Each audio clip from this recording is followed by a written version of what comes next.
Bonsoir. On va notamment parler ce soir de la manière dont une langue influence le monde. Comment on conçoit le monde avec une langue. Ça m'a rappelé ce très beau texte de l'écrivain argentin, en fait un extrait d'un très beau texte de l'écrivain argentin Alberto Manguel, grand spécialiste de la traduction, s'il en est un. Il écrivait ceci. Il dit, la traduction, c'est le nom qu'on donne au plus intime des actes de lecture. Il dit, toute lecture est une traduction. C'est le passage de la vision formelle de l'univers, hein, les lignes, les mots, les sujets, les verbes, les phrases, à une façon particulière de le sentir ou de le percevoir. Il dit, des études récentes ont montré que la partie de notre cerveau qui organise la réception du texte est aussi celle qui nous permet de discerner les formes et les distances. Autrement dit, le fait de lire, d'un point de vue physiologique, consiste à traduire les formes physiques de l'univers en représentations imaginaires et en même temps spatiales. Lire, c'est traduire matériellement la réalité du monde dans la réalité telle que nous la ressentons. Fin de la citation, Alberto Manguel. Vous écoutez Moteur de recherche.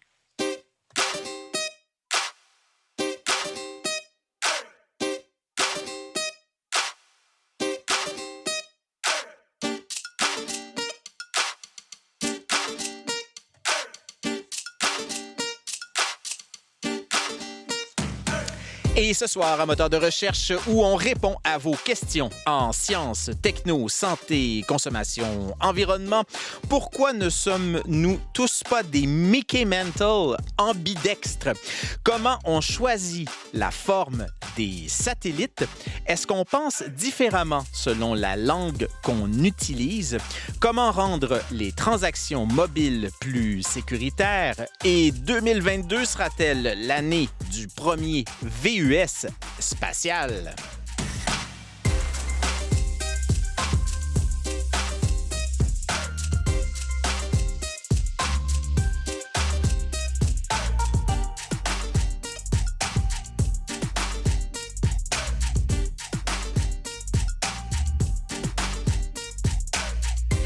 Bonsoir tout le monde, chères auditrices, chers auditeurs. C'est le rendez-vous où vous participez littéralement au contenu de l'émission qui commence. C'est la 4e saison. C'est la 2e soirée de la 4e saison de Moteur de recherche.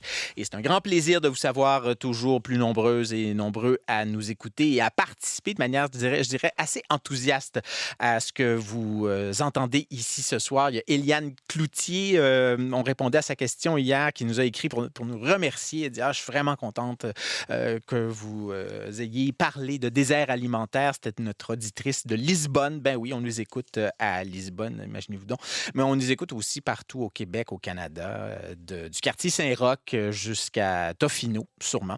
Et donc, ce soir, c'est le début d'une nouvelle saison avec des collaboratrices et collaborateurs que j'adore. Et je suis très, très, très contente de le savoir encore de cette équipe de moteurs de recherche pour cette nouvelle saison. Dave Ellenberg, neuropsychologue, prof à l'Université de Montréal. Bonsoir.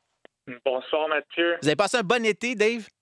Oui, un très bon été, tranquille, autour de la maison avec les enfants. On s'est baladé un peu. C'est parfait. On se repose, on remet la pile, on recharge la pile, puis c'est bien comme ça. Très content de savoir que vous reprenez donc du collier avec nous. C'est un grand plaisir de vous savoir là, Dave Ellenberg. On a aussi Marie Lambert-Chan, rédactrice en chef du magazine Québec Science. Bonsoir, Marie. Bonsoir, Mathieu. J'en reviens pas à une 4e saison. Hey, le temps passe trop vite. C'est incroyable, hein? Ben oui. On a commencé en quotidien. En fait, on a commencé en hebdo le vendredi soir, 19h. Et là, on reprend cette année la case du vendredi soir, 19h. En fait, on allonge notre semaine. Si vous n'étiez pas au courant, si vous n'étiez pas à l'écoute hier, c'est ça. On a la case dorénavant du vendredi également. Donc voilà, c'est un cycle. C'est ça. C'est très cyclique, notre chose. Donc Marie, merci d'être là. Je vous sais très occupée avec votre magazine. Puis c'est un grand plaisir de vous savoir là. J'ai toujours du temps pour vous, Mathieu. Ah, mon Dieu. Ah, ça fait plaisir à entendre. Ben là, ce soir, je dirais qu'il y a une petite connexion. C'est un peu la mafia de Joliette là, qu'on a autour du micro, parce que là, je vais vous présenter une nouvelle collaboratrice. Vous l'avez entendu l'an dernier. On l'avait reçue pour parler de mission spatiale. On l'avait reçue en grand entretien le 8 mars dernier. Eh bien, elle nous parle de Los Angeles, où elle est ingénieure en aérospatiale. Et c'est un grand plaisir de recevoir, donc, comme collaboratrice pour cette nouvelle saison de Moteur de recherche, Farah Alibé. Bonsoir, Farah. Bonsoir Mathieu. Écoute, Farah, toutes nos collaboratrices et collaborateurs sont extrêmement occupés. Vous l'êtes aussi beaucoup avec votre travail d'ingénieur en aérospatial à Los Angeles. Vous avez trouvé du temps pour Moteur de recherche. Ben, ça me fait tellement plaisir de répondre aux questions, puis c'est le fun, puis ça fait un peu différent pour moi. Ah, ben, c'est un grand plaisir. Puis on appelle ça un long shot. On y a pensé avec l'équipe le printemps dernier, puis on laissait. On y demande. On va lui demander si ça lui tente de venir avec nous. Et là, quand je parlais de connexion de Joliette, c'est parce que vous avez un lien avec Marie Lambert-Chan, Farah, parce que vous avez grandi à Joliette et vous étiez une grande amie, en fait, de la sœur de Marie.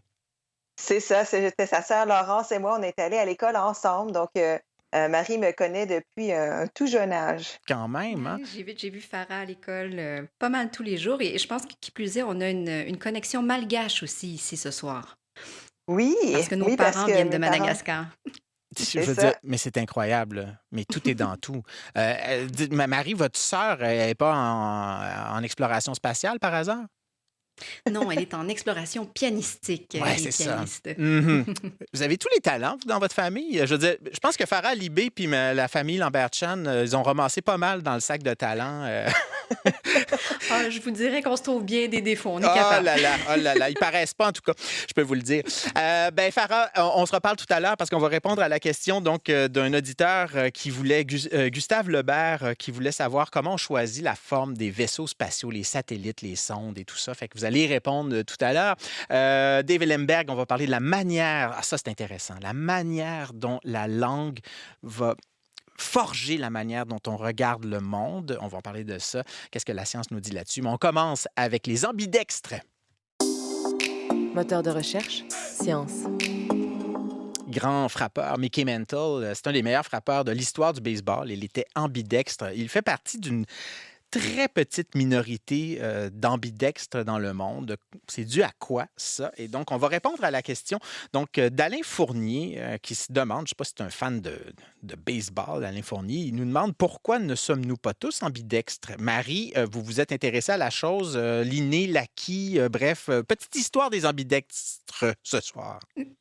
Mais oui, Mathieu, c'est ce qu'on appelle la manualité ou la préférence manuelle. Et puis, il faut savoir que c'est un mystère qui persiste en science depuis très longtemps.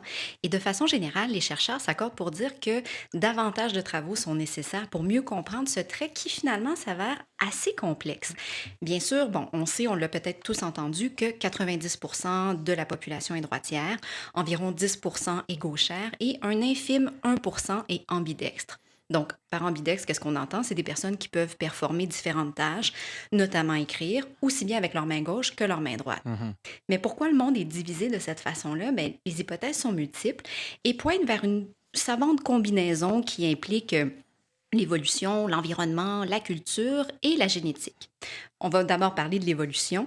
La domination des droitiers ne date pas d'hier. Des études en paléoanthropologie montrent qu'elle était déjà bien présente il y a plus de 500 000 ans. Ah oui. Et la main droite se serait imposée en raison d'un phénomène qu'on appelle la latéralisation cérébrale. Donc ça fait en sorte que certaines fonctions, en particulier la préférence manuelle, sont concentrées dans un des deux hémisphères du cerveau. Et donc chez les droitiers, c'est l'hémisphère gauche qui est responsable du mouvement de la main. Chez les gauchers, c'est l'hémisphère droit.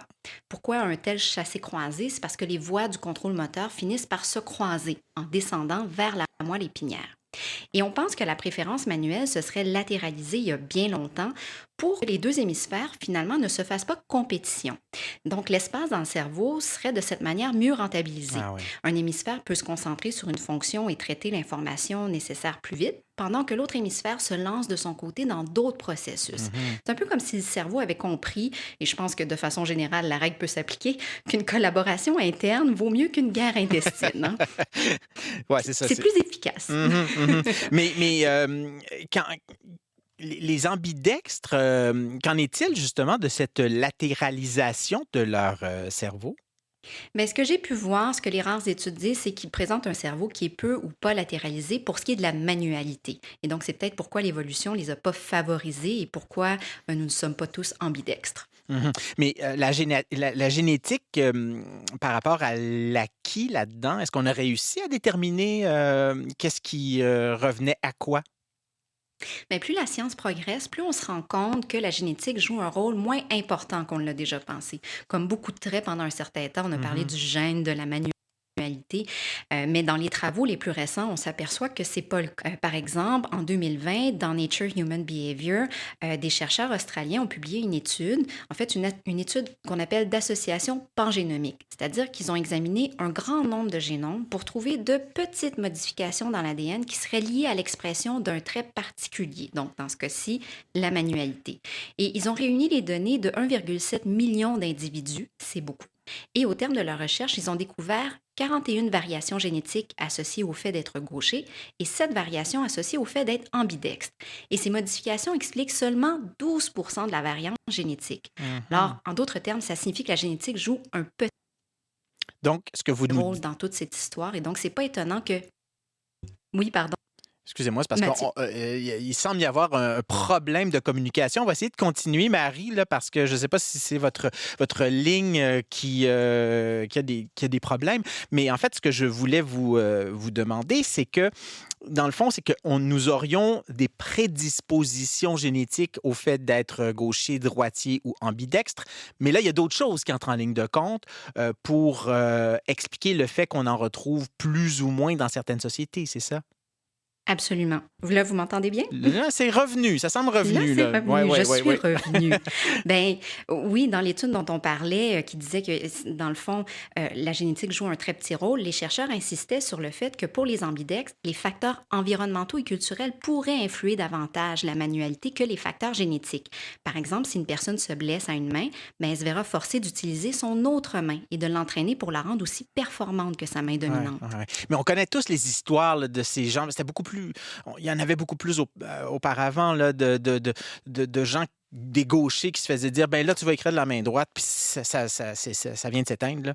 Là. Donc, les gauchers contrariés, est-ce que justement, ça expliquerait le fait qu'il y a des variations ça, dans les sociétés? Ben, vous mettez le doigt sur le doigt ou la main, sur un problème récurrent Mhm. dans la recherche sur les ambidextres. Il est très difficile de réunir un échantillon conséquent d'ambidextres purs et durs. Et même en 2014, dans une étude faite à l'Université d'Ottawa, dans une cohorte d'une trentaine de jeunes adultes, on a montré que la moitié des gauchers étaient des ambidextres. Et donc, en fait, plus le temps passe et plus on tend à présenter les préférences manuelles, non pas comme des absolus, mais plutôt comme un spectre. Mathieu, dites-moi, est-ce que vous m'entendez? Oui, là, je vous entends. D'accord, Il y a des d'accord. petits hiatus, là, mais c'est très clair ce que vous nous dites. S'il vous plaît, dites-moi si je Ouais, perds la main. inquiétez-vous pas. Laissez-moi le savoir. Inquiétez-vous pas, j'entends tout ce qui se passe dans cette émission. Parfait. Et donc, maintenant, on voit la manualité, comme je vous disais, comme une échelle. Donc, à chaque bout, on trouve des droitiers, des gauchers purs et durs. Entre les deux, ben, il y a toutes les nuances. Et puis, de façon tout à fait anecdotique, cette chronique est signée par les Lamberchan. Je vais vous parler de mon père, qui fait Allez-y. partie des gauchers contrariés. Donc, lui, il écrit de la droite, mais il performe toutes ses autres tâches de la gauche, à l'exception de sa cuillère et de sa fourchette qui tient de la main droite et son couteau de la gauche. Ah, Et ouais. puis, comment l'environnement peut nous influencer? Ben, j'ai beau être droitière en grandissant, mais j'ai vu mon père qui tenait ses couverts de cette façon-là. Puis, c'est maintenant beaucoup plus facile pour moi de couper dans mon assiette de la gauche que de la droite. Ah oui, ben écoutez, mais là, je voulais vous inviter à l'Étoile d'Argent pour un souper. Ça passera pas, là, les bonnes manières, ça. Là. Oh là là! Désolée. Oh là là! Mais là, vous parlez de votre sœur qui est Oui, pianiste. Je serais curieux de voir, est-ce qu'elle est gauchère ou droitière? c'est une frange gauchère et donc forcément, parce qu'elle est pianiste, elle a développé la dextérité de sa main droite, mais ça se limite uniquement à son art. Mais parce qu'on vit dans un monde où les outils sont conçus pour les droitiers, ben, elle en est venue à manipuler les ciseaux de façon beaucoup plus fluide avec sa main droite que sa main gauche. Et ça, Ah même oui. si on lui fournit des ciseaux pour gaucher. Mhm. Mais là, est-ce qu'on pourrait s'entraîner à devenir... Là, vous semblez dire que en fait, le culturel joue beaucoup là-dedans. Là. Est-ce qu'on pourrait s'entraîner à devenir ambidextre? Et est-ce qu'il y aurait des avantages à tenter de le devenir? Mais c'était le rêve que caressait un certain John Jackson, qui a fondé au début du 20e siècle la Société de culture ambidextre. Jackson pensait que le fait d'entraîner les gens à devenir ambidextres pouvait améliorer leur cerveau et par conséquent Ah ouais. améliorer notre monde. Et donc Jackson croyait que les hémisphères du cerveau étaient indépendants et donc qu'on gaspillait notre talent en nous limitant à une main dominante et à l'hémisphère qui lui est lié. Et donc, mais cette école de pensée n'a pas duré très longtemps, vous vous en doutez bien, tout Mhm. simplement parce que les résultats n'étaient pas au rendez-vous. Mais encore aujourd'hui, on trouve sur le web des sites, des soi-disant experts qui vous promettent que l'entraînement de vos deux mains fera de vous une personne plus intelligente. Cela dit, Mathieu, vous vous doutez bien qu'aucune preuve scientifique ne soutient ces allégations. Mhm. Mhm. Et puis même des neuroscientifiques estiment qu'au contraire, ça pourrait vous nuire. Ah ouais? Il faut savoir que certaines études montrent que les ambidextres naturels performeraient moins bien dans des tests de mémoire, de mathématiques, de langage, de logique. Ils seraient aussi plus à risque de souffrir de troubles du spectre de l'autisme. Des résultats il ne faut pas les généraliser, hein. Ils doivent être accueillis avec prudence parce qu'encore une fois, les cohortes étudiées sont souvent petites. Mhm. Mais donc, une chose est sûre, pour certaines tâches, il peut être pratique d'entraîner sa main non dominante. Parlez-en seulement à Rafael Nadal, qui est droitier dans la vie de tous les Ah jours, ouais? mais qui est gaucher sur le terrain de tennis. Ah oui! Ah Mhm. oui, donc Raphaël Nadal, c'est un exemple de ça. Oui, absolument. Il y a des vidéos sur le web. Vous pouvez voir, on lui a fait faire des exercices en lui disant écris de la main droite, brosse-toi les dents de la main droite, et ça ne fonctionne jamais. D'ailleurs, ma sœur, qui est gauchère, me disait moi, s'il fallait que je me brosse les dents de ma main non dominante, elle dit probablement que Puis vous êtes aussi, Marie, la preuve vivante qu'on peut couper en fait, faire une faute de bonne manière à l'étoile d'argent, pas possible, et être brillante et diriger un magazine scientifique. et être mal élevé. Marie Lambertchan, merci d'être de retour parmi nous pour cette nouvelle saison. J'ai très hâte de vous revoir. Non seulement à l'émission, mais peut-être en studio. On se croise les doigts. Merci, Ah, Marie. et moi donc. Merci. Bye bye. Bye bye. Moteur de recherche. L'émission qui répond à vos questions en techno, sciences, santé et consommation. Et ça se vérifie aussi, ça, droitier-gaucher, avec les téléphones que l'on utilise. Il en sera question donc de ces téléphones au cours des prochaines minutes avec un professeur titulaire au département de génie informatique et génie logiciel, directeur du laboratoire de recherche en réseautique informatique mobile, donc l'ARIM, c'est à Polytechnique Montréal. On va parler avec Samuel Pierre et on répond à la question. En fait, c'est quelqu'un qui nous a demandé, cher moteur, on utilise de plus en plus nos téléphones intelligents pour faire des transactions bancaires ou des transferts d'argent. Est-ce que ces transactions sont sécuritaires? Comment les rendre plus sécuritaires si elles ne le sont pas? Bonsoir, Samuel Pierre. Bonsoir, M. Dugal. Samuel Pierre, première question. En fait, c'est un peu une anecdote, mais en même temps, je trouve ça quand même singulier. Vous êtes un spécialiste, mais vraiment depuis des décennies des communications cellulaires. Vous n'avez pas de téléphone cellulaire. Est-ce que vos étudiants vous croient? Énormément de difficultés à me croire. Que j'arrive en début de session devant 300 étudiants jeunes et dans un amphi, et quand je leur raconte que je n'ai pas de cellulaire, et dans un contexte où je voudrais illustrer la notion de besoin qui est au cœur même des développements technologiques, eh bien, ils ont du mal à me croire. Je leur dis, moi, j'utilise pas de téléphone cellulaire, j'en ai pas. J'en porte pas sur. J'en ai dans mon lab, mais j'en porte pas sur moi. Donc, j'en ai pas besoin. Donc, ça veut dire qu'on peut vivre sans ça. Et ça vous empêche pas d'être couvert littéralement de distinctions, Samuel Pierre. Vous venez de recevoir, donc le 28 juin dernier, la médaille d'or pour l'ensemble de votre carrière. Ça, c'est donc l'Ordre des ingénieurs qui vous a envoyé ça. Vous êtes fellow d'Ingénieurs Canada, notamment. Dites-moi, pourquoi vous avez décidé de ne pas utiliser de téléphone cellulaire dans votre vie? Est-ce que c'est parce que vous trouvez qu'il y a trop de dangers, justement, relatifs aux transactions? Il y a deux raisons principales. La première, bien que ce soit un outil extrêmement utile pour différentes raisons que je n'évoquerai pas, c'est aussi une source de distraction. Donc, dans le sens qu'on se fait déranger constamment à vouloir jouer à la personne dont on ne peut pas se passer parce qu'il faut à tout prix qu'on vous retrouve. Oh, et j'avais un collègue prof qui disait, Samuel, tu sais, les personnes indispensables, ben, ils se retrouvent tous dans le cimetière en arrière de Poli. Donc, ça veut dire qu'on n'est pas aussi indispensable qu'on le croit. Donc, la société, la vie, la Terre, la planète Terre peut marcher sans vous. Donc, je n'ai pas ce sentiment d'importance qui me laisse croire qu'on est obligé de me rejoindre quand on veut. Première raison. Oui. La deuxième, qui est un petit peu plus technique. Alors, en tant que professeur dans ce domaine-là, j'apprends à mes étudiants qu'il y a 2 formes de mobilité. Il y en a une qui s'appelle l'ubiguïté et une autre forme qui s'appelle le nomadisme. L'ubiguïté, c'est ce qu'on connaît le plus. Ça veut dire la personne qui veut être joint à tout instant, à tout moment et en tout lieu.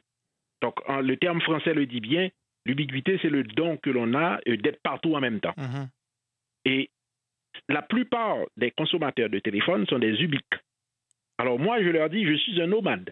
Le nomade, c'est quelqu'un qui se déplace de lieu en lieu, mais qui n'a pas besoin, qui n'est pas atteignable entre 2 lieux. Donc, je suis à mon bureau, je suis au centre de sport, je suis à la bibliothèque, je suis à la maison, je me déplace à travers ce ensemble restreint de lieux. Eh bien, quand j'arrive, j'ai tout ce qu'il faut pour travailler. Je n'ai pas besoin qu'entre les deux qu'on me rejoigne. Ouais, vous savez qu'un des collègues de Tim Berners-Lee, qui a littéralement inventé le www, sur le premier annuaire du web, ont mentionné qu'il était au bureau la plupart du temps en après-midi. Sur le premier annuaire, imaginez, le gars n'avait pas de courriel. Il disait, si vous voulez me joindre, appelez à mon bureau l'après-midi. Généralement, je suis là. Bref, vous avez des gens qui vous ont précédé là-dedans. C'est ça. Donc, nous sommes des nomades. Samuel Pierre, venons-en donc à la question de notre auditeur qui tenait à demeurer anonyme. Dites-moi, les transactions bancaires que l'on fait sur nos téléphones actuellement, sont-elles sécuritaires? Bon, je répondrai par une réponse simple. C'est suffisamment sécuritaire pour ce qu'on veut faire. Maintenant, il y a une règle d'or dans la sécurité. La règle d'or, c'est qu'il n'existe pas de sécurité absolue. Dans le sens que, quel que soit le système technologique qu'on met en place pour garantir la sécurité, ce système-là ne sera jamais à toute épreuve. Ça dépend de l'investissement que l'on veut faire pour pouvoir casser le système qui a été mis en place. Donc, si on a des équipes assez motivées avec une technologie assez avancée, à peu près à peu près tous les systèmes sont vulnérables. Tous les systèmes sont vulnérables. La question qui se pose, qui est aussi une autre règle de la sécurité, c'est qu'on ne doit pas dépenser plus qu'il n'en faut pour casser un système qui n'en vaut pas la peine. Ça veut dire que si vous faites des transactions de peu de valeur, personne ne va s'intéresser à vous, sinon pour le défi d'entrer dans vos affaires. Mais en règle générale, on va dire, qu'est-ce qui a à tirer? Si j'arrive à vous casser, à rentrer dans votre système, qu'est-ce que je vais pouvoir en tirer? Alors, et c'est là où la notion de sécurité prend de la valeur. C'est que si on a des choses extrêmement importantes à sécuriser, comme les transactions financières de grande importance, il faut mettre en place la technologie la plus robuste pour sécuriser. Le fameux low-hanging fruit qu'on utilise beaucoup dans le domaine de la cybersécurité, cette expression, donc le fruit le plus facile à atteindre. Vous travaillez actuellement sur, une manière de sécuriser des transactions bancaires pour des gens qui n'ont pas de compte en banque. Et en Afrique, on retrouve beaucoup de populations qui ont très peu accès justement à des comptes en banque, comme on les connaît notamment ici. 8% des Sénégalais ont accès à un compte en banque. En Ouganda, c'est 11%. On sait qu'au Kenya, on est en avance depuis des années dans ces questions-là, donc de banques dématérialisées, de banques mobiles. Parlez-nous de ce système-là que vous êtes en train de mettre au point et de tester justement pour sécuriser des transactions avec des gens qui n'ont pas de compte en banque. Bon, c'est un projet que nous menons avec une firme montréalaise, lavalloise plutôt, Flex Groups, qui est spécialisée dans les technologies mobiles, notamment pour des pays en voie de développement, mais qui devraient, à un moment donné, faire leur rentrée, après avoir été testés dans ces milieux très diversifiés-là, rentrer au Canada.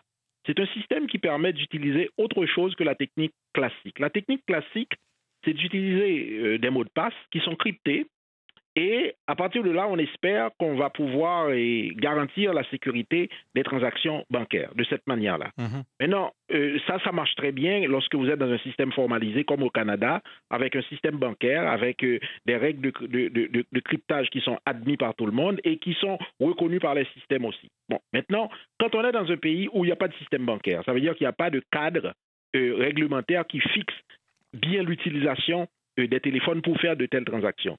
Mais là, on se retrouve avec un problème. Et la seule façon de le résoudre, c'est de penser à des systèmes autres que les mots de passe. Et on commence à les utiliser déjà. D'abord, c'est les empreintes digitales, c'est la reconnaissance faciale. Mais maintenant, ces systèmes-là sont, d'une certaine manière, sont plus robustes, mais qui demandent une technologie aussi très sophistiquée derrière. À la fois d'abord pour capter l'information de sécurité, reconnaître, disons, l'empreinte digitale de la personne qui veut faire la transaction, mais aussi comment faire pour, une fois la transaction faite, pour que la transmission se fasse de façon sécuritaire, et ceci jusqu'à la destination où l'argent va être déposé. Ah oui, donc, ce sont des systèmes qui sont efficaces dans des endroits où les infrastructures numériques sont très développées. Donc, c'est une manière donc, de sécuriser les transactions vraiment avec, disons, beaucoup de débrouillardise dans des lieux où il y a moins de bonne couverture, où les téléphones sont moins avancés, c'est ça? Tout à fait, exact. Parce qu'il y a une autre chose dans la sécurité, c'est que très souvent, on parle de la sécurité comme pour dire que, bon, quelqu'un peut hacker. Mais on peut hacker à différents endroits. Si le téléphone en lui-même serait un outil très sécuritaire, dans le sens qu'on n'est pas capable d'entrer comme intrus là-dedans pour puiser ce qu'il y a, mais on pourrait essayer de rentrer avant même que l'information arrive au téléphone. Ça veut dire sur le canal de communication. Ouais. Donc, ça veut dire que ce n'est pas tout de sécuriser le téléphone, il faut aussi sécuriser la communication. Donc, ça vous donne plusieurs pans. Il y a une sécurité matérielle, comment on fait pour rentrer, et là, on va jouer dans le système d'exploitation. Comment faire pour rentrer dans le système d'exploitation et prendre le contrôle de l'ordinateur. Maintenant, il y a la sécurité physique. Est-ce qu'on peut toucher à l'ordinateur? Parce que si on ne peut pas toucher au téléphone, il y a un certain nombre d'intrusions qu'on ne peut pas faire. Maintenant, le plus vulnérable, c'est le canal de communication. Et le canal de communication, très généralement, l'utilisateur n'a pas beaucoup de contrôle dessus. Ouais. Et comment vous avez réussi à sécuriser? Quel est Eh bien, nous utilisons une technologie qui s'appelle HSM, et avec des algorithmes très sophistiqués d'encryptage, et où on utilise la reconnaissance faciale et les empreintes digitales combinées. On les combine. Autrement dit, même si vous arriviez à détourner une des stratégies basées sur l'empreinte digitale ou sur la reconnaissance faciale, mais la combinaison des deux, voire même des trois, rend difficile la tâche. Et donc, c'est actuellement en train d'être testé en Afrique, c'est ce que vous nous dites? Oui, c'est en train d'être testé en Afrique. La technologie est en version prototype. La recherche, elle est déjà faite. Les publications sont déjà faites dans les revues savantes. Et là, on est en train de les tester. Ah bon, écoutez, il va falloir que vous reveniez nous voir quand vous aurez des résultats. Je serais très curieux de voir sur le terrain parce que, vous le savez, c'est une chose d'avoir des belles théories, puis là, quand on arrive sur le terrain, ça peut en être une autre. Bref, absolument. J'aimerais que vous nous tiendrez au courant. Quand vous aurez des résultats avec ça, moi, je serais très curieux que vous reveniez nous en parler. En tout cas, on va attendre aussi d'avoir des questions de gens qui nous posent des questions sur cette cybersécurité-là. Bref, j'ai bien hâte qu'on puisse rediscuter de ça. Samuel Pierre, professeur titulaire au département de génie informatique et génie logiciel, directeur du laboratoire de recherche en réseau informatique mobile qui n'a pas de téléphone cellulaire. C'est un nomade et non un ubique, si j'ai bien compris. C'est bien ça, M. Dugal. C'est bien ça. C'est un grand plaisir de parler avec vous, Samuel Pierre. Merci beaucoup et au plaisir de vous réinviter. Merci beaucoup, M. Duval. Au revoir. Au revoir. Moteur de recherche analyse pour vous le chiffre du jour. Eh bien, dans quelques minutes, on va parler avec Dave Ellenberg. Est-ce qu'on pense différemment selon la langue qu'on utilise? Quelle belle question qu'on nous a envoyée. Dans quelques minutes, on a notre nouvelle collaboratrice, Farah Alibé, ingénieure en aérospatiale, qui va nous parler de la forme des satellites et des sondes spatiales. Eh bien, ça m'a donné une idée pour ce chiffre du jour. C'est 2022. C'est l'année du VUS de l'espace avec pas d'aile, point d'interrogation. Dans quelques minutes, donc, on va en parler avec Farah Alibé, mais donc, rappelez-vous que Deuxième trimestre de 2022, si tout se passe comme prévu, on va peut-être voir l'atterrissage d'une drôle de bibite que ses créateurs ont surnommé le VUS de l'espace. Oui, vraiment. Le vrai nom, c'est le Dream Chaser, donc le chasseur de rêves. Et donc, pourquoi VUS de l'espace? Parce que ce Dream Chaser, il s'agit d'une petite navette spatiale très polyvalente et très spacieuse, donc un peu comme un gros VUS, et qui pourra être utilisé pour un paquet de missions destinées à un paquet de clients. Donc, il y a la NASA, pour qui le Dream Chaser va faire des missions, l'Agence spatiale européenne aussi peut-être, et peut-être même l'ONU. Ben oui, l'ONU pourrait envoyer des astronautes sur le Dream Chaser, et ce, dès 2024. Donc, on pourrait emporter dans cette petite navette-là de 2 à 7 astronautes. On peut l'utiliser aussi pour envoyer du cargo de manière complètement automatique. Et donc, si on mentionne l'aspect bibite de cette navette, c'est qu'elle a une particularité, c'est qu'elle n'a pas vraiment d'ailes, hein, je vous le disais. Donc, c'est un VUS de l'espace avec pas d'ailes. Donc, le Dream Chaser est construit par une entreprise du Colorado, c'est la Sierra Nevada Corporation, et son développement compte déjà officiellement près de 17 ans. Donc, ça, c'est officiellement. Parce que si le travail sur le Dream Chaser a commencé aux alentours de 2004, le travail sur les aéronefs avec pas d'ailes compte, lui, tenez-vous bien, un siècle. Oui, ils ont un nom, c'est les Lifting Body, ou si vous voulez, les corps portants.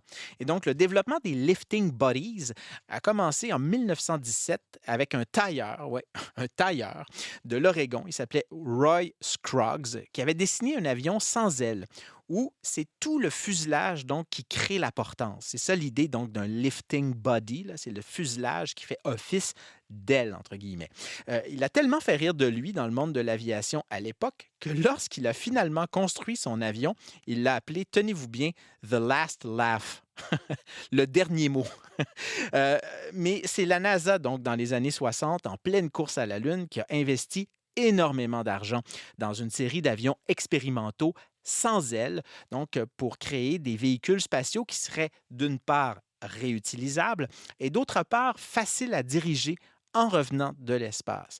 Et des ailes, quand tu reviens de l'espace, ça arrache. D'où l'intérêt de ne pas en avoir. Donc, l'idée, c'est d'avoir un avion un véhicule qui peut se diriger, pas comme une capsule qui rentre, en fait, qui ne peut pas se diriger par elle-même. Et donc, d'avoir un véhicule qui va pouvoir se diriger et être réutilisable. Et donc, une bonne partie de cette recherche a été utilisée pour dessiner donc la navette spatiale qui avait, elle, des petites ailes, mais dont les caractéristiques de vol sont vraiment très loin des avions traditionnels. Il y a un des pilotes de la navette qui disait que une des choses les plus proches, en fait, qui se rapproche le plus des caractéristiques de vol d'une navette spatiale qui revient dans l'atmosphère, c'est une brique. On pensait donc que le concept de navette donc, était mort avec la fin des vols de la navette spatiale, il y a 10 ans déjà, cet été, mais il faudra suivre l'aventure donc, du Dream Chaser l'an prochain pour voir si Roy Scruggs, le tailleur oregonais qui a inventé donc le concept du lifting body, aura The Last Laugh, le dernier mot. Pour réécouter notre émission, rendez-vous sur l'application Radio-Canada Audio. Rebonsoir, Farah Alibi. Bonsoir. On vous parle de Los Angeles où vous travaillez, vous regardez constamment le ciel et vous avez pris quelques minutes de votre temps pour répondre à la question de Gustave Lebert. Très bonne question qu'on a reçue. Merci, Gustave. Il dit « Merci à toute l'équipe. J'adore votre émission. Voici ma question. Si l'aérodynamique existe pour l'optimisation du déplacement des véhicules dans l'atmosphère, est-ce qu'il existe un équivalent pour l'optimisation des vols spatiaux? » Hey, ça, c'est bon comme une question. Parce qu'il nous dit, est-ce qu'une forme cubique va voler aussi bien dans l'espace qu'une forme de fusée ou qu'une forme en étoile de mer? Parce qu'il n'y a pas d'atmosphère, donc il n'y a pas vraiment de résistance à l'air. Est-ce qu'il y a d'autres facteurs qui pourraient entrer en jeu? Et disons que Farah, ça vous connaît pas mal, ces questions-là. C'est vraiment votre métier. Bref, on va parler pour commencer du rôle de l'atmosphère pour les navettes et les objets qui orbitent autour de la Terre. Oui, c'est ça. Je pense que des fois, on oublie que la majorité des satellites qu'on a sont en orbite autour de la Terre. Puis il y a une grosse partie qui sont dans ce qu'on appelle le Low Earth Orbit. Donc, on se retrouve environ entre 200 et 1600 km de la surface de la Terre. Et si vous vous rappelez peut-être avoir étudié ça au secondaire, ça se retrouve environ dans la thermosphère et l'exosphère. Donc, c'est des régions où il y a une atmosphère. T'sais, bien sûr, on peut pas On peut pas respirer. survivre là, Ouais. on peut pas respirer là, mais il y a assez d'atmosphère pour que ça nous dérange à nos satellites. Ah Donc, si on prend par exemple la Station spatiale internationale, ben, elle se retrouve à environ 400 km de la surface de la Terre, ce qui veut dire qu'il faut qu'on fasse attention parce que l'atmosphère a un effet ça nous ralentit. En fait, c'est une résistance aérodynamique. Donc, par exemple, la station spatiale va changer l'angle de ses panneaux solaires pour réduire ça. Et de temps à autre, on va ajuster même l'orbite de la station justement pour enlever cet effet-là de l'atmosphère. Ah oui. Donc, quand on construit des satellites qui sont pour la Terre, il ne faut pas qu'on oublie l'atmosphère. Ah ouais, donc, même s'il n'y a pas beaucoup d'air, s'il y en a assez pour avoir un effet sur leur vélocité dans l'espace. Mais là, bon, là, c'est quand on est en... Vous avez parlé de low Earth orbit, mais là, quand on quitte cette basse orbite terrestre, on se retrouve dans le vide. Ça doit être plus facile, non, de construire des véhicules parce que là, on n'a plus à se soucier de ça. Oui, c'est ça. Donc, on oublie cette chose-là, mais il y a d'autres facteurs à ce moment-là. Et bien sûr, ça dépend un peu de ce qu'on veut faire. Donc, la première chose qu'on fait quand on fait le design d'un satellite ou d'une navette, c'est qu'on pense à la fonction. Qu'est-ce que je vais faire avec ça? Bon, si c'est un télescope, il faut que mes miroirs soient d'une certaine façon. Si on veut atterrir quelque chose sur Mars, ben, il faut un bouclier. Il faut que ça soit d'une certaine forme. Gustave qui a envoyé la question a même mentionné un satellite d'étoile de mer. Bien, on s'en retrouve, en fait, il y a un design de satellite en forme d'étoile qui nous permet... oui, en fait, on utilise ça avec un télescope pour pouvoir regarder les exoplanètes. Donc, il y a toutes sortes de formes. Donc, on commence un peu avec ça. Mais une fois qu'on a notre forme, ben, il faut qu'on pense, OK, ben, il y a d'autres facteurs. Donc, il y en a un qui est la stabilité de notre satellite. On ne veut pas qu'il tombe partout. On veut qu'il soit pointé d'une certaine façon pour pouvoir le naviguer. Et à ce moment-là, on s'intéresse surtout à la symétrie parce que ça nous aide justement à la navigation. Et il y en a une autre qu'on oublie souvent parce qu'on n'y pense pas trop. Mais en fait, l'une des plus grandes sources de perturbation quand on voyage dans l'espace, c'est la pression radiative qui vient du Soleil. Ah ouais. Donc, c'est vrai, littéralement le vent solaire qui a un effet. Mais là, c'est incroyable. On parle de toutes petites sondes qu'on envoie à l'autre bout du système solaire. Et là, vous nous dites que cette pression radiative du Soleil-là a un impact. Oui, il faut faire attention. Il y a une différence entre le vent solaire, qui est vraiment quelque chose, c'est un petit peu différent, et la pression radiative, en fait, qui vient du champ électromagnétique, donc de la lumière du Soleil. Puis il y a vraiment un échange de moments entre ce champ électromagnétique-là et notre objet, donc dans ce cas-ci, un satellite. Puis tu peux y penser vraiment comme une pression, comme du vent ou de l'eau. C'est genre le même mécanique, mais ça vient de la lumière, donc vraiment du champ électromagnétique qui nous pousse. Quand on pense à cette force-là, ben, c'est comme n'importe quelle pression. La force qui vient du Soleil est déterminée par l'air, A-I-R-E, air, donc la superficie, du vaisseau qui est pointé en direction du Soleil. Donc, si tu as un gros satellite avec une énorme superficie en direction du Soleil, bien, ça va nous pousser plus que si c'était un vaisseau un peu différent. Mais là, est-ce que ça peut avoir un impact sur, justement, si on envoie une sonde vers Mars, si on ne tient pas compte de ça, est-ce qu'on peut rater notre cible? Ben oui, justement, c'est une force qui est toute petite, mais c'est quand même assez, en fait, parce que c'est une force nette sur notre trajectoire. Donc, si on ne prenait pas ça en compte quand on envoie quelque chose vers Mars, ben on manquerait Mars de milliers de kilomètres. Donc, cette petite force-là est assez pour changer notre trajectoire. Mais ce qui nous inquiète aussi quand on regarde au design des satellites, c'est que ça peut aussi créer une imbalance.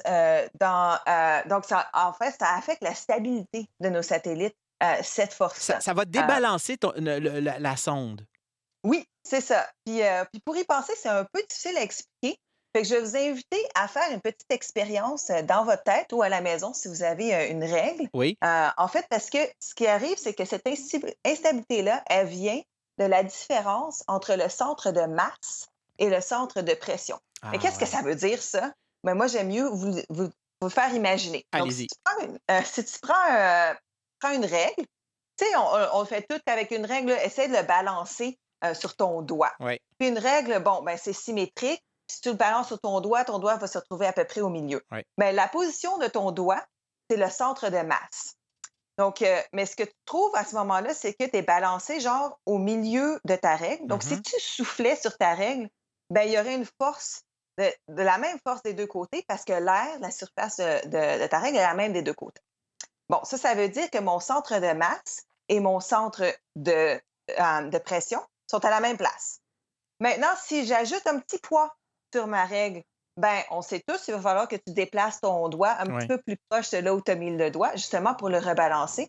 Donc, tu as changé ton centre de masse. Mhm. Mais le centre de pression est toujours à la même place. Fait que là, si tu t'imagines encore là souffler fort sur ta règle, ben, il va avoir plus de force du côté où il y a une plus grande surface et ça va poser ce débalancement-là. Donc, Donc, c'est la même chose qu'on a avec nos satellites. Donc, quand on envoie les sondes, il faut calculer, en fait, quel est l'air qui est du côté du Soleil et de calculer donc la pression radiative du Soleil sur cet air-là de notre sonde pour être capable de contrebalancer cette force-là. Mais là, ça, c'est une nuisance, puis il faut vraiment là, bien la calculer pour ne pas rater sa mission, c'est un petit détail. Mais est-ce qu'on pourrait l'utiliser, Farah, pour, à notre avantage, justement, cette pression radiative?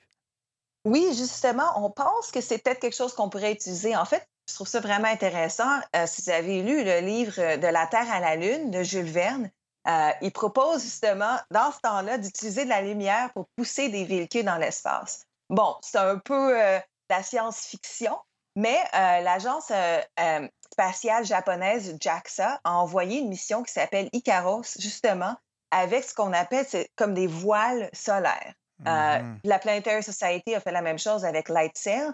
Donc, c'est une voile solaire qui utilise justement cette pression qui vient du Soleil pour accélérer. Donc, on s'entend, ce n'est pas une grosse force, fait que ça nous accélère très, très lentement, mais ça pourrait peut-être nous permettre d'aller dans des très, très loin, comme dans le système solaire ou même à l'extérieur, parce que c'est une force gratuite. Oui, exactement. Puis en plus, ça doit faire j'ai vu les dessins de ça, c'est magnifique. Ça fait des engins spatiaux qui rappellent aussi les grands voiliers.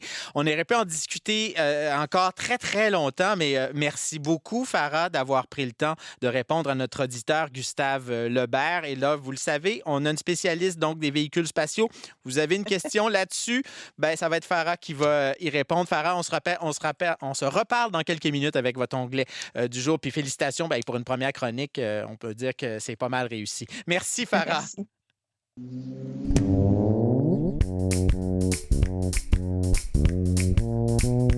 Sur les ondes d'ici première, c'est moteur de recherche. Alors, on a un éditeur, c'est Gilles Arbour de Otterburn Park qui nous envoie quand même, c'est des questions quand même à long développement. Il y a des gens qui passent des doctorats à penser à ça. Est-ce qu'on pense différemment selon la langue qu'on utilise? J'aime beaucoup cette question. Est-ce que la langue qu'on apprend comme enfant modifie la façon dont nous percevons les choses et peut-être la structure du cerveau? On va y répondre vraiment tentativement parce qu'on n'a pas beaucoup de temps avec Dave Ellenberg, neuropsychologue, professeur à l'Université de Montréal. Rebonsoir, Dave. Rebonsoir. Il y a un champ de spécialisation qui s'intéresse à ça, non? Juste à cette question-là, en fait, qui est la psycholinguistique, qui se pose des questions sur les aspects psychologiques de la langue. Donc, c'est un champ de recherche qui prend ses racines dans l'idée selon laquelle les langues vont façonner notre perception du monde, notre perception de la réalité. Donc, c'est-à-dire un champ de recherche qui s'intéresse à ce qui se passe dans le cerveau quand on apprend une langue, quand on comprend cette langue-là, mais aussi quand on l'utilise. C'est un domaine qui est assez jeune, qui date des années 50 puis qui a pris son essor dans les années 70. Et aussi, ce qui est intéressant, c'est que justement au cœur de ce domaine-là de recherche, il y a la théorie de la relativité linguistique qui a été proposée par Edward Sapir et Benjamin Ward, qui propose que la manière dont on parle va influencer l'interprétation des événements. Donc, par exemple, quand on parle français, mais on pense en français ou on pense français. C'est-à-dire, c'est pas juste la voix que j'entends dans ma tête quand je parle qui est francophone, mais plutôt ma façon de penser, mon mode de pensée est comme synchronisé à la langue française. Et ça, c'est ce que les chercheurs appellent le savoir procédural. Ouais. Est-ce que, par exemple, si on va dans des langues qui sont très, très loin du français, on peut on peut vraiment, en fait, appréhender le monde d'une manière très différente, là, vraiment à des années-lumière de nous? Tout à fait. Et c'est comme ça, justement, qu'on a établi ce principe-là de relativité linguistique. Et il y a une superbe étude là, qui a été faite auprès d'une population, d'une communauté aborigène du nord de l'Australie. Leur langue, c'est le Cook-Théard. Et dans cette langue-là, une des particularités, c'est qu'il n'y a pas de mot pour gauche ou droite. En fait, au lieu eux, ils vont utiliser là, les termes en lien avec les points cardinaux, donc nord, sud, est, ouest, pour désigner des directions. Et ça, même dans des situations là, tout à fait banales de la vie de tous les jours. Par exemple, si je veux que tu te tasses un petit peu là, de mon champ de vision, Mathieu, je te dirais, hey, peux-tu te tasser un peu vers le nord-nord-est ou hey, il y a une fourmi sur ta jambe sud-ouest. J'aimerais ça. J'aimerais ça. Mais est-ce que cette manière, bon, ça a l'air anecdotique, mais en même temps, est-ce que ça pourrait avoir des implications sur la manière dont on oriente l'information, je ne sais pas moi, dans le temps? Tout à fait. De façon significative, et la chercheure Lara Broditsky de l'Université de San Diego en Californie a justement évalué cela en demandant à des gens ayant différentes langues maternelles de classer, donc de mettre en ordre des images qui ont une progression temporelle, donc des images, par exemple, d'un homme qui vieillit ou d'un fruit qui se mange. Et puis les anglophones, eux, ils classent de gauche à droite. Les Hébreux, eux, de droite à gauche. Donc, vous allez remarquer en suivant là, la direction de l'écriture dans leur propre langue. Mais les choses sont assez différentes là, pour la communauté Cook-Théard. En fait, eux, ils arrangent les images, donc toujours d'est en ouest. Et ça, peu importe où ils sont positionnés, là, où les participants sont orientés. Ah, ouais. Par exemple, s'ils font face au sud, les images, ils les classent donc de gauche à droite. Alors, s'ils sont au nord, ils les classent dans quelle direction? Mais l'inverse, de droite à gauche. Ils suivent toujours fascinant. D'est en ouest. S'ils sont face à l'est, mais là, les images viennent vers eux, comme si le temps était pour avancer vers eux. C'est fascinant. Et en même temps, c'est un regard sur l'individu. C'est vraiment, on ne place plus l'individu au centre des choses. Là. C'est vraiment c'est intéressant, ça, comme manière de voir le monde. Donc, vous avez raison, Mathieu, c'est la perception qui est différente, parce que là, ils n'orientent pas les choses par rapport à eux, mais par rapport au monde externe. Oui. Mais justement, parlons du raisonnement. Donc, ce sur quoi on dirige notre attention. Est-ce que là aussi, il y a de la recherche là-dessus? Tout à fait. Puis vraiment, c'est intéressant, c'est cocasse en même temps. Si on pense, par exemple, la façon qu'on utilise pour décrire les événements, l'influence que cela peut avoir, par exemple, sur les implications, les conséquences juridiques, même les punitions qu'on peut donner. Imaginez en langue, en français, quand on se blesse, on va souvent dire « Ah, je me suis cassé le bras ». Mais vous savez que dans plusieurs langues, là, si on utilise cette construction-là, à moins d'être dans un état de folie passagère et avoir délibérément cherché à casser son bras, on est perçu un peu comme fou, là. Si on pense c'est vrai, vu comme ça, hein? Oui, effectivement. Oui. Si on pense aux Espagnols, eux, ils diraient plutôt « Ah, mon bras s'est fait casser » ou « Mon bras est cassé ». Mais ça l'influence les perceptions encore. D'autres études par Dr. Boroditsky indiquent lorsqu'elle fait visionner des vidéos à des anglophones et des espagnols où un vase se brise, les anglophones vont plutôt se rappeler de la personne qui était impliquée dans l'accident. Ils vont dire « Ah, l'homme a brisé le vase ». Alors que les Espagnols, eux, vont plutôt se rappeler de l'événement. Le vase s'est brisé. Mais comment ça va affecter notre cerveau? Mais d'une part, cette interprétation-là peut avoir plein d'implications, mais au niveau du cerveau, toujours les études de Boroditsky indiquent que le cerveau va s'activer différemment selon qu'on pense dans une langue ou une autre langue. Par exemple, nous, les francophones, qui n'avons qu'une catégorie pour la couleur bleue, que ce soit bleu pâle ou bleu foncé, chaque fois qu'on perçoit une teinte de bleu, le cerveau s'active toujours de la même façon. Mais lorsqu'un Russe voit les mêmes couleurs, tout à fait la même palette de couleurs, leur cerveau s'active différemment parce que pour eux, bleu, c'est pas une couleur. C'est en fait deux catégories de couleurs tout à fait séparées. Donc, les bleus pâles sont goluboy, une catégorie très distincte des bleus foncés qui sont cini. Alors, le cerveau s'active très différemment. On peut voir comment que, justement, la langue peut influencer même la structure neurobiologique des perceptions en lien avec la langue. C'est absolument fascinant. Mais en même temps, il y a tellement de langues dans le monde, il y en a beaucoup qui disparaissent. On dit qu'il y a 7000 langues différentes dans le monde. Ça voudrait dire qu'il y a 7000 façons d'envisager, au minimum, d'envisager le monde.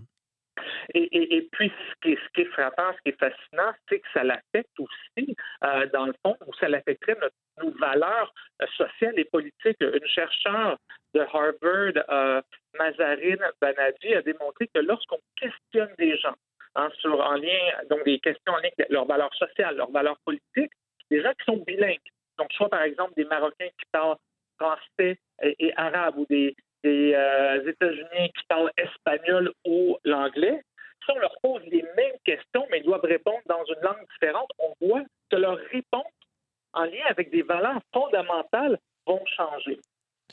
Je pense que ça résume bien, en fait, une partie de réponse, parce qu'on le disait, là, c'est tellement vaste, cette question-là, mais quel beau domaine de recherche. Merci beaucoup, Gilles Arbour, de nous avoir permis d'en discuter.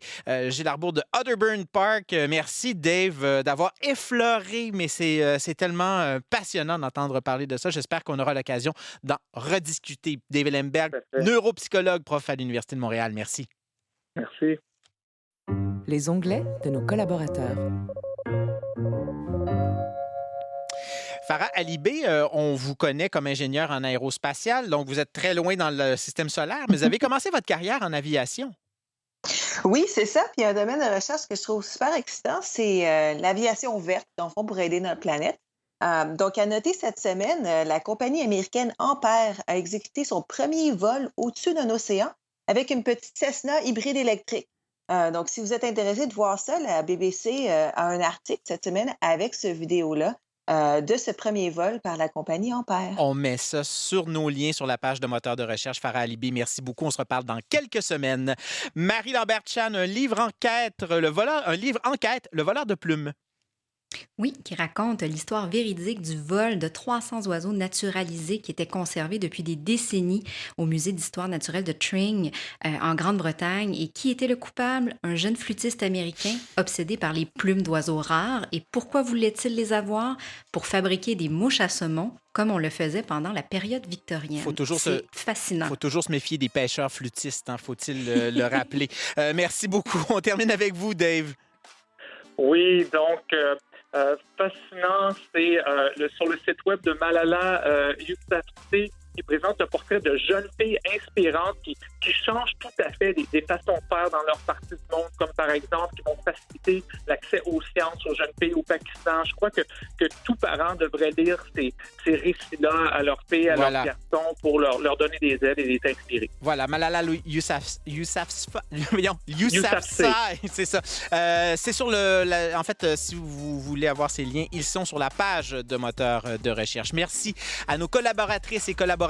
Merci à vous toutes et tous qui nous suivez. Et bien évidemment, on est là demain, 19h. Bye bye.